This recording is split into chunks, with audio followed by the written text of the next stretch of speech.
नमस्कार। Siliguri journalist club के सभी सदस्यों को आज मैं नवरात्र के काल में जो प्रेस संबोधन कर रहा हूं, तो इस नवरात्र के उपलक्ष्य में सभी को मैं शारदीय शुभेच्छा प्रकट करता हूं। आज एक विशेष विषय पर मैं आपके सामने सम्मुख हुआ हूं।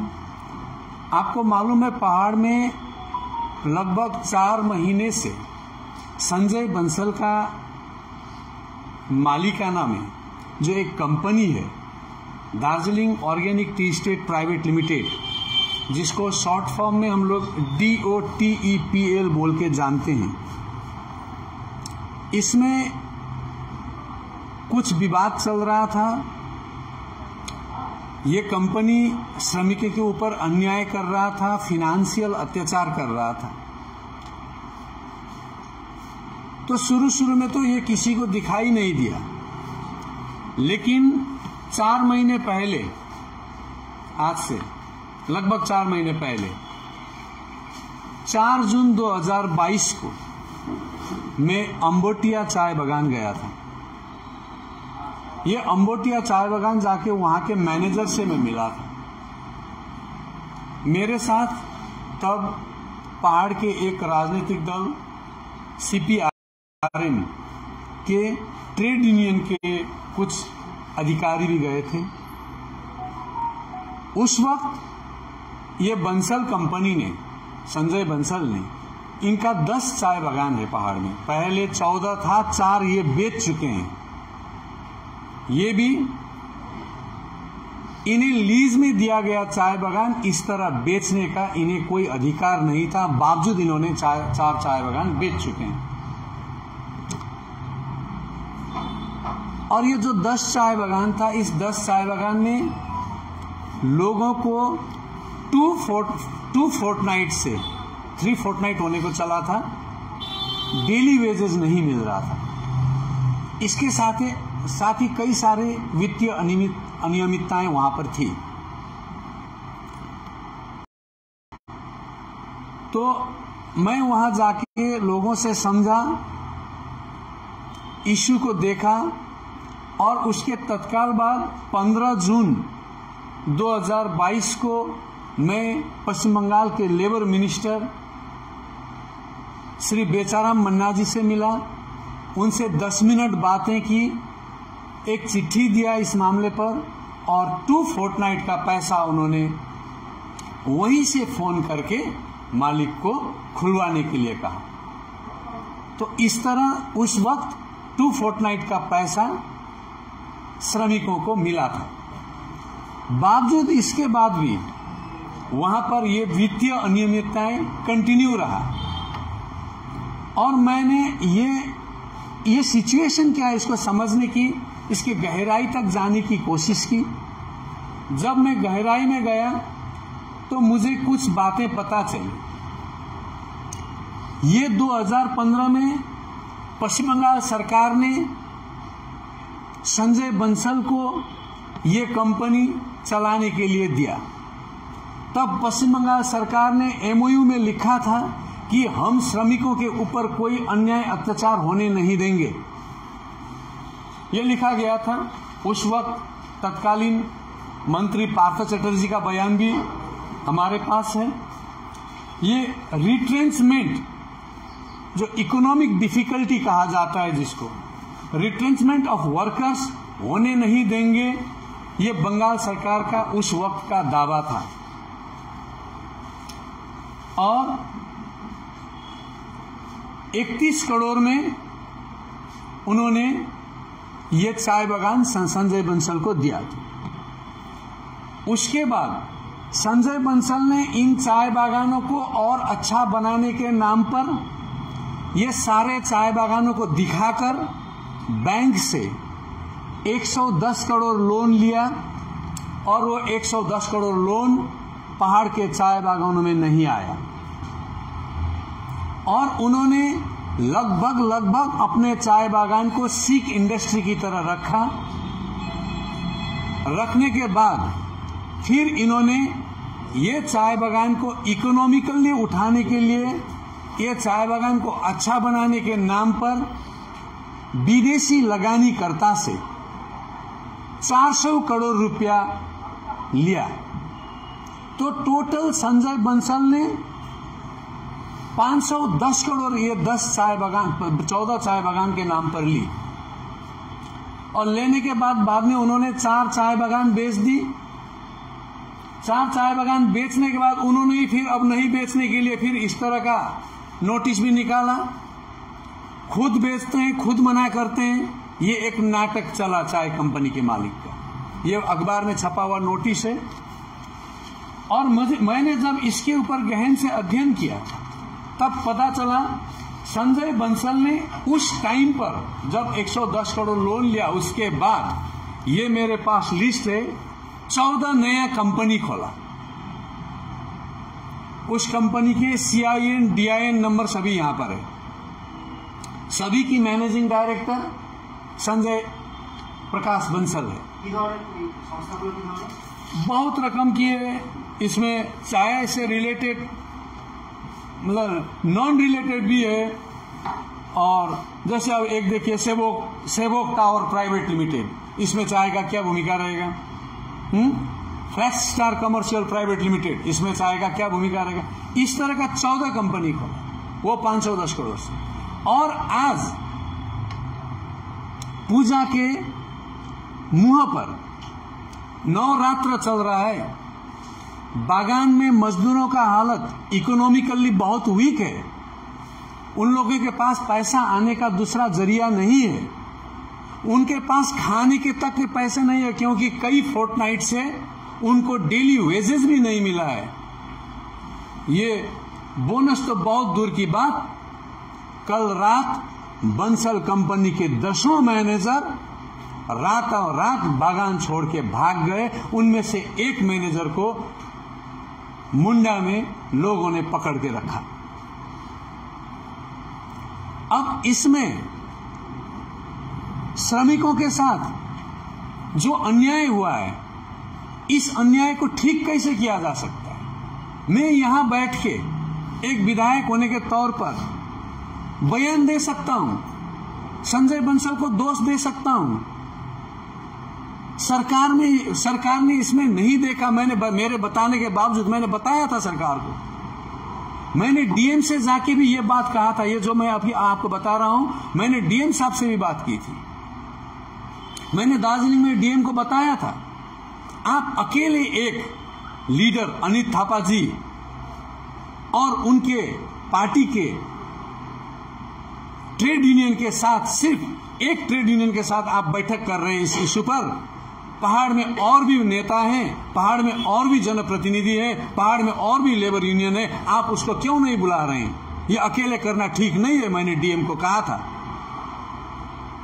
चिट्ठी भी दी थी।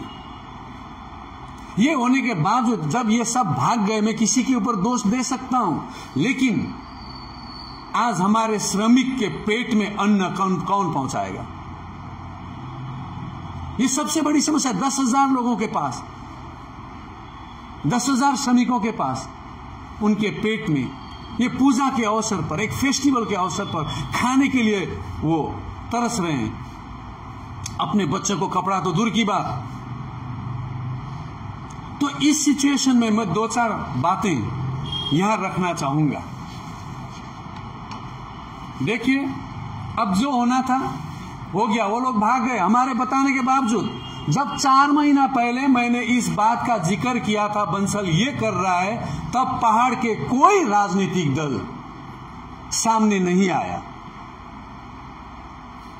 पहाड़ में उन्हें राजनीति करना अच्छा लगता है, लेकिन सच्चाई के साथ सामना करना उनको अच्छा नहीं लगता है। श्रमिकों का वोट उनको पसंद है, लेकिन जब टी गार्डन की बात आते हैं, वो बोलते हैं टी गार्डन जीटीए के अंदर नहीं है। ऐसा बयान आया है भारतीय गोरखा प्रजातांत्रिक मोर्चा का जनरल सेक्रेटरी का बयान है ये। श्रमिकों का वोट अपना, श्रमिकों का समस्या उनका नहीं। तो इस सिचुएशन में मैं आपको बता दूं, जब यहां कोविड हुई थी, कोविड काल में, तब जीटीए में नॉमिनेटेड चेयरमैन अनित थापा जी थे। उन्होंने 2 करोड़ से ऊपर चाय बागानों के श्रमिकों के लिए रिलीफ फंड उठाया। आज तक वो पैसा खर्चा नहीं हुआ है। उन्होंने तब वचन दिया था, हमने जितना उठाया जीटीए के मार्फत इसको डबल करके हम श्रमिकों को देंगे। आज श्रमिक समस्या में है। इनके भागने के बाद मैंने कल अनित थापा जी को चिट्ठी लिखा और उनको कहा कि आपने जो रिलीफ फंड के नाम पर, चाय बगाने के लोगों के नाम पर जो फंड उठाया है, अभी फिलहाल श्रमिकों का जो घर में समस्या है, ये बहुत बड़ी समस्या है, इसको निपटाने के लिए ये जनता से उठाया गया पैसा, श्रमिकों के नाम पर उठाया गया पैसा, आपने वचन दिया है डबल करेंगे, ये आप श्रमिकों को बांट दें। मैं बाकी और चाय बागानों की बात नहीं करूंगा। ये जो 10 चाय बागान के श्रमिक आज मुश्किल में है, आप इन 10 चाय बागानों के श्रमिकों में ये पैसा बांट दो डबल करके। आप तो बता रहे हो हम इस पैसे से श्रमिक भवन बनाएंगे, आप चंदा उठा के जीटीए से श्रमिक भवन बनाओगे तो सरकार का क्या मतलब रहेगा? चंदा उठा के सरकार नहीं चलाया जाता। श्रमिक भवन बनाना है तो जीटीए से बजट पास कीजिए, बंगाल सरकार को भेजिए, वहां से जो बजट आएगी उससे श्रमिक भवन बनाइए। अगर लोगों को रखना है, श्रमिकों को सिलीगुड़ी में आने में उनको यहां रहने की सुविधा देना है, नेताओं को, अधिकारियों को आप पिंटेल विलेज से निकाल दीजिए, पिंटेल विलेज के सारे कमरा श्रमिकों के लिए खोल दीजिए। ये पहाड़ के लोगों के लिए बनाया गया है पिंटेल विलेज, लेकिन इस पैसा से श्रमिक भवन, सरकारी पैसे से बनने वाला चीज, चंदा के पैसे से, श्रमिकों के नाम पर उठाए गए पैसे से बनाना, यह हमें कतई मंजूर नहीं है। इसीलिए मैंने उनको कल आग्रह किया वो पैसा जनता में बांट दिया जाए, फिलहाल का समस्या का समाधान। अब इसका आगे का समस्या का समाधान कैसे हो, यह भी मैं बताना चाहूंगा। मैंने आज सवेरे टी बोर्ड ऑफ इंडिया को लेटर लिखा, मेल किया। उसके बाद अभी यहां आपके ये पत्रकार सम्मेलन में आने से पहले मैंने ये main post office, head post office से मैंने ये लेटर भी आप देख रहे हैं पोस्ट किया। इसमें मैंने टी बोर्ड को एक चीज कहा है, ये जो टी बोर्ड बना, ये tea board the T act 1953 के एक सेक्शन के तहत बना है। और मैंने वहां पर टी बोर्ड के पास कई सारी जिम्मेदारी है चाय बागान के ऊपर। मैंने 2 जिम्मेदारी उनको आज इसमें उल्लेख किया है। मैंने बताया कि द टी एक्ट 1953 के सेक्शन 16D के तहत चाय उपक्रम या चाय प्रबंधन पर नियंत्रण ग्रहण करने की केंद्र सरकार की क्षमता को प्रयोग करें, जिसे करने के लिए टी बोर्ड को 16D(1) का स्मॉल c जो सेक्शन है उसने खुला रास्ता दिया है। टी बोर्ड ऑफ इंडिया को द टी एक्ट 1953 ने श्रमिकों के लिए बेहतर काम करने की स्थिति और प्रावधानों एवं सुविधाओं में सुधार करके श्रमिकों को प्रोत्साहित करने की जिम्मेदारी सौंपी है। बावजूद आज श्रमिकों का यह दुर्दशा बहुत बहुत बहुत दुर्भाग्यजनक है। इसीलिए मैंने टी बोर्ड से अंत में अनुरोध किया कि अपने क्षमता का प्रयोग करते हुए, कानून का दिया हुआ क्षमता, मैं फालतू क्षमता की बात नहीं कर रहा हूं, टी बोर्ड को यह क्षमता द टी एक्ट 1953 देता है, ये पावर, अपने क्षमता का प्रयोग करते हुए जल्द से जल्द ये DOTEPL अधीनस्थ ये जो 10 चाय बागान है, इनको अपने नियंत्रण में लें और सदियों से चाय के पौधे से जुड़े हुए श्रमिकों को न्याय दें। ये मैंने आज टी बोर्ड को लिखा है और मैं आपके माध्यम से बताना चाहता हूं भारत सरकार को और टी बोर्ड को, आज ऐसी परिस्थिति पर भी अगर टी बोर्ड इनको अधिग्रहण नहीं कर सकता है और अगर लेबर को इसी हाल पर छोड़ देंगे तो फिर टी बोर्ड का कोई औचित्य नहीं रहेगा, उसमें ताला लगाया जाए। ये मेरी आग्रह है, क्योंकि टी बोर्ड का जो औचित्य है उस औचित्य को पूरा करना चाहिए। अब मैं एक चीज और बता दूं, आज ये स्थिति क्यों हुई, मैं थोड़ा इसके बैकग्राउंड पर जाना चाहता हूं। कुछ दिन पहले इसी चीज को लेकर दार्जिलिंग में 10 दिन तक डीएम ऑफिस में धरना भी हुई थी। यह धरना सिर्फ अनित थापा जी के पार्टी भारतीय गोरखा प्रजातांत्रिक मोर्चा वालों ने की थी। उस वक्त उन्होंने बागान प्रबंधन से मिलकर वो जो धरना था उसको उठाने के लिए चिट्ठी जारी किया था। जब उनको विश्वास हुआ था बागान प्रबंधन से, आज प्रबंधन ने धोखा दिया, तो उन्होंने जो विश्वास के तहत ये धरना को उठाया था लोगों को गुमराह करके, आज उन लोगों के पीछे ये पार्टी क्यों नहीं खड़ी है। इन्होंने चाय बागान के श्रमिकों के साथ पूरा गुमराह किया है, और ये गुमराह क्यों किया, इसके पीछे का जो राज है ये राज मैं आपको खोलूंगा। एक वीडियो है मेरे पास, मैं कभी आप बोलेंगे तो मैं आपके व्हाट्सएप पर भेज भी दूंगा। वीडियो में 1.5 साल पहले की बात, 1.5 साल पहले, शायद 2 साल पहले अनित थापा जी ने यह वीडियो जारी किया था कि हमने एक मॉडल किया। जैसे आपको मालूम है पानीघाटा बागान कई सालों से बंद है, लेकिन पानीघाटा बागान में काम हो रहा है, चाय की पत्ती बीन रहे हैं लोग, वहां का चाय बिक्री हो रहा है लेकिन बागान बंद है। चाय का पत्ती बीना जा रहा है, वहां कुछ पॉलिटिशियंस मिलके श्रमिकों को पैसा देके चाय का पत्ती टीप रहे हैं, वो बीन रहे हैं और उनको बेच रहे हैं, लेकिन इसका रेवेन्यू कहां जा रहा है, इसका टैक्स कौन भर रहा है। ये तो सीधा सीधा चोरी का काला धंधा है।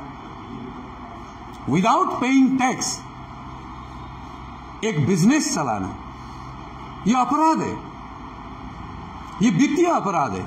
कई सालों से पानीघाटा चाय बागान में इस तरह पत्ती बिना जा रहा है और वहां पर पॉलिटिशियंस लोग हैं, और ये पॉलिटिशियंस का संबंध अनित थापा जी के साथ है, क्योंकि उन्होंने एक वीडियो में कहा जब लंगव्यू बंद हुआ कि हमने एक मॉडल किया, उस मॉडल में पानीघाटा चल रहा है, हम उसी मॉडल में लंगव्यू को चलाना चाहते हैं, उन्होंने कहा, और उसी तरह लंगव्यू भी चल रहा है।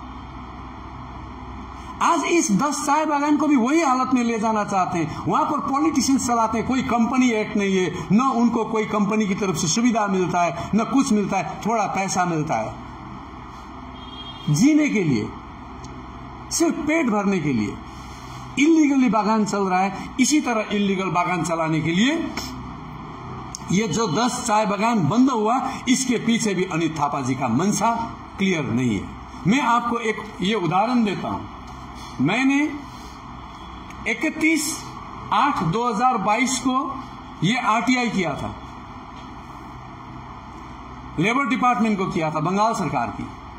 लेबर डिपार्टमेंट ने इसका जवाब नहीं दे पाया और लेबर डिपार्टमेंट ने 6/9/2022 को लेबर कमिश्नरेट में इसको ट्रांसफर किया, और लेबर कमिश्नरेट से 3 दिन पहले मेरे घर में ये जवाब आया।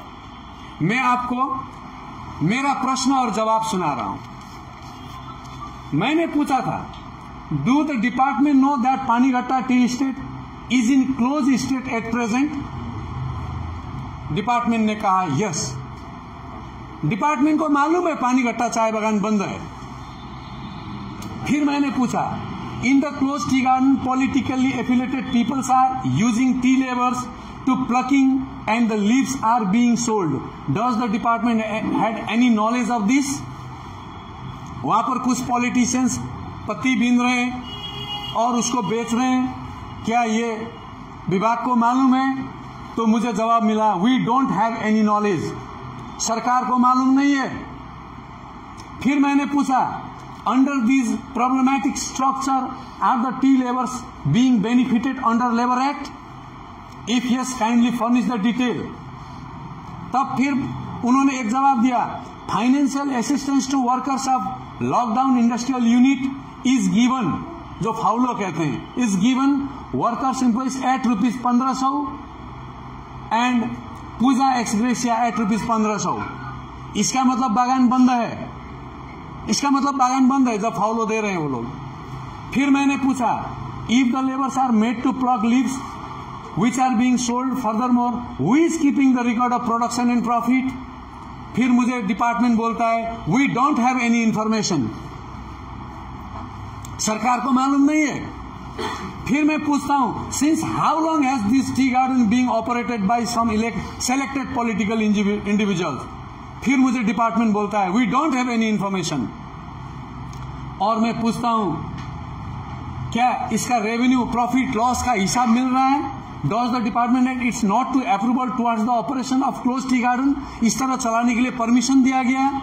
तब भी डिपार्टमेंट बोलता है we don't know, लेकिन वहां पर चाय बागान चल रही है। तो इसका मतलब 2015 से आज तक इन चाय बागान में जो भी चाय बेचा गया उसका मुनाफा किसका पॉकेट में जा रहा है, इसके ऊपर भी इंक्वायरी चाहिए। ये पॉलिटिशियंस लोग श्रमिकों को चूस रहे हैं। हमने अंग्रेजी फिल्म में ड्रैकुला देखा था, चाय बागान में ड्रैकुला पहली बार देख रहा हूं।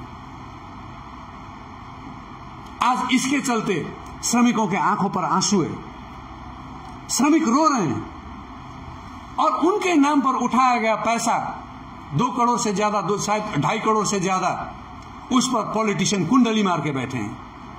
ये शर्म की बात है, लज्जा की बात है। मैं एक विधायक होने के कारण, एक पॉलिटिशियन होने के कारण इस तरह का जो बात मैं देख रहा हूं, इस तरह का सिचुएशन देख रहा हूं, खुद को मैं एक पॉलिटिशियन कहना मुझे शर्म आ रहा है। तो आज इस सिचुएशन पर मैंने जो कुछ भी टी एक्ट के बारे में कहा वो सारा टी एक्ट का प्रावधान यहां पर है। मैं अंत में पुनः एक बार टी बोर्ड ऑफ इंडिया को आग्रह करता हूं, आप तुरंत इन 10 चाय बागानों को अधिग्रहण करें। और जो मैंने लिखा, मैंने पूरा दावे का, मैं जो कुछ भी लिखता हूं इसकी जिम्मेदारी मैं लेता हूं। मैंने दावे के साथ टी बोर्ड को एक चीज लिखा कि ये जो पानी घटा वाली सिचुएशन फिर पैदा न हो, कुछ पॉलिटिशियंस टी गार्डन चलाने के लालसा में सड़क पर न उतरे, टी गार्डन को अपना बनाने के फिराक में पॉलिटिशियंस ना लगे। इसके लिए मैंने ये चिट्ठी में टी बोर्ड को लिखा है, मैं आपको पढ़कर सुनाना चाहता हूं। मैं आपको यह सूचना भी देना चाहता हूं कि दार्जिलिंग पहाड़ के कुछ नेता बागानों के इस दुर्दशा पर संजय बंसल से लीज कैंसिल करवाकर बेआईनी तरीके से बागान पर कब्जा करना चाहते हैं। इस क्षेत्र में पहले भी ऐसा हुआ है, चाय बागान का रिपोर्ट आ चुका है और मैं इसी तरह का दूसरा बागान लॉन्ग व्यू का भी अध्ययन कर रहा हूं। इन 2 बागानों को मैं अपने आप को अलग रिपोर्ट प्रेषित करूंगा, ये मैंने टी बोर्ड को लिखा है। आज इतना कुछ जानने के बाद मैं टी बोर्ड को, भारत सरकार को विनम्र आग्रह करता हूं, आप जल्द से जल्द इन चाय बागानों को अधिग्रहण करें, नहीं तो ये टी बोर्ड का कोई औचित्य नहीं रहेगा। मैं यही कहना चाहता हूं। धन्यवाद।